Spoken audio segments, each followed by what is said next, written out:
Selamat datang, nama saya 이하정. 네, 안녕하세요. 말레이 인도네시아어과 재학 중인 이하정입니다. Selamat sore, nama saya 우지연. 저는 말레이 인도네시아어과에 재학 중인 우지연이라고 합니다.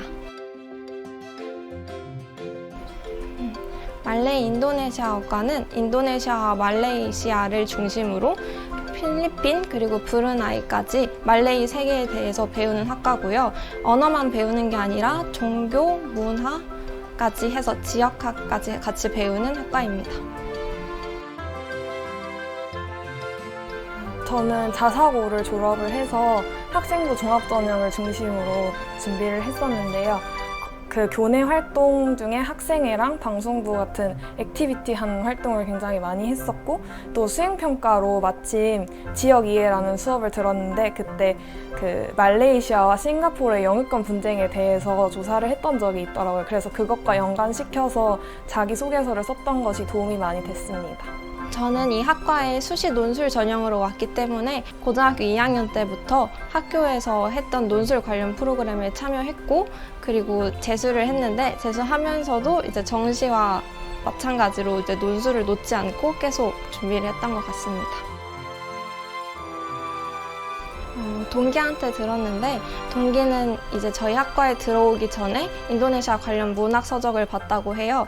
저는 이제 고등학교 때 교직 편집 동아리를 했었는데 그때 많은 글을 보고 썼던 활동들이 대학에 와서 레포트나 과제를 할 때 많은 도움이 되었던 것 같습니다. 사실 저희 과에 한정된 건 아닌 것 같고, 그 고등학교 때 토론 동아리 같은 거를, 발표 동아리나 토론 동아리 같은 걸 많이 하면은 참 좋을 것 같다는 생각을 했어요. 왜냐하면 고등학교 때는 시험을 볼 때 객관식으로 주로 보지만 대학교로 오면은 주관식 시험이 굉장히 많은데, 자신의 생각을 뭔가 정리를 해서 디자인을 하고 그걸 발표를 하는 수업도 굉장히 많기 때문에 토론 동아리나 발표 동아리를 하면은 가장 좋을 것 같습니다. 가장 인상 깊었던 수업이라고 하면은 저는 인도네시아, 말레이시아 종교와 사회라는 수업을 꼽을 수 있을 것 같은데요. 앞서 말씀드렸던 토론 동아리나 발표 동아리와 연관지어서 설명드리자면, 그 수업이 페이퍼를 읽고 거기에 대한 논지를 전개를 하고 발표를 하고 토론을 하는 그런 수업이에요.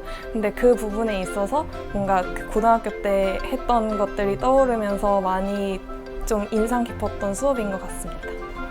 제가 가장 인상 깊었던 수업은 마인 젠더 문화라는 수업이었는데요. 인도네시아는 세계에서 가장 많은 무슬림 있는 나라고, 말레이시아는 국교가 이슬람인 만큼 이슬람에 대해서 배우는 수업이었습니다. 특히 이제 사람들은 이슬람 하면 여성 혐오적인 종교라고 많이 알고 있는데요. 그와 관련해서 젠더 이슈부터 인도네시아, 말레이시아의 젠더 문화 이슈 같은 거를 사례적으로 배울 수 있어서 굉장히 뜻깊었던 수업인 것 같습니다. 일단 말레이 인도네시아어가 알파벳으로 되어 있기 때문에 굉장히 접근이 쉬울 거라고 생각을 했었는데, 막상 들어와 보니 발음도 정말 다르고, 문법을 딱 배우는 순간 느끼게 돼요. 이걸 정말 열심히 공부를 해야 영어처럼 유창하게 할 수 있겠구나. 저희 과가 굉장히 소수 정예로 이루어져 있어서 선후배, 동기들 간의 사이가 굉장히 끈끈하다는 걸 장점으로 들 수 있고요. 또한 그 해외 나갈 경험이 굉장히 많기 때문에 다른 대학생 친구들과는 조금 다른 경험을 많이 쌓을 수 있다는 게 가장 큰 장점인 것 같습니다. 아무래도 이제 한국에서 배우기 쉽지 않은 언어를 배우는 학과다 보니까 어느 곳에 가든 특별한 존재가 된 것 같은 느낌이 들어서 아무래도 그런 면에서 많은 활동을 할 때 장점이 있는 것 같아요. 새로운 문화에 대해서 열린 마음을 가지고 있는 학생이 가장 좋을 것 같아요. 왜냐하면 인도네시아, 말레이시아 문화가 이슬람 문화권이기 때문에 그 한국에서 배우던 것과는 굉장히 다른 것을 접할 수 있는데, 그런 부분에 있어서 거부감이 있거나 아니면 땀이 많거나, 동남아기 때문에 너무 덥거든요, 날씨가. 그래서 그렇게 되면은 너무 적응을 하기 힘들고 과에 대한 어떤 회의감이 들 수 있기 때문에 열린 마음을 가지고 국제적인 인재로 탄생하겠다라는 자부심이 있으시다면 도전하셔도 좋을 것 같습니다. 아무래도 다른 나라와 언어에 대해서 배우는 학과다 보니까 다른 나라에 대해서 혹은 다른 나라와 우리나라와의 연관성에 대해서 관심이 많은 학생들은 오면 좋을 것 같고요. 또한 이거는 저의 경우인데 아무래도 대학에 오기 전에 자기의 진로를 정하지 못한 사람들이 많잖아요. 그런데 언어에 대해서 배우는 거다 보니까 나중에 자신의 진로가 생겼을 때 언어와 조금 더 연관성 있게 직업을 찾을 수 있다는 점이 좋은 것 같습니다. 저희 과 졸업한 선배들을 쭉 보면은 정말 다양한 분야로 진출을 많이 하셨는데요.